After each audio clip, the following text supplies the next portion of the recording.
Adidas o'zini yozgi planlarini, rejalarini qishki qoq o'rtasida ma'lum qildi va ushbu yozgi naski sifat yumshoq, juda ham yumshoq bo'lgan oyoq kiyimni taqdim qildi. Uni birinchilardan bo'lib sizlarga post qildi. Ikki xil rasvetkasi sotuvda bordi va mana qora rasvetkasi bugun qo'limizda, eng hadovoy rasvetkasi va mana shu bu obzorni ko'rayotganingizda уже hattoki bu cross уже Toshkentdagi Side Store do'konimizda ham bo'ladi.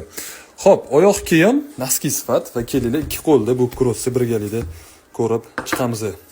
Oyoq kiyimni yana bitta plus tarafi, birinchi plus tarafi desam bo'ladi, white edition, ya'ni qaranglar, keng ishlab chiqarilgan. Menga naski sifat oyoq kiyim to'g'ri kelmaydi, padion bor yoki oyog'im keng deganlar, mana shu yozuv siz uchun, ya'ni oyog'ingiz qarang, kengligidan bemalol kiradi va yaxshigina cho'ziluvchi, kirish qismlari manjetli bo'lgan material va sifat sababi Adidas ko'p yillik tajribasini ushbu naski sifat oyoq kiyimda ishlatdi va poshnasini yumshoqligini ko'rsatdim va ichini ko'rmoqchi edim men. Stelkasi qay darajada?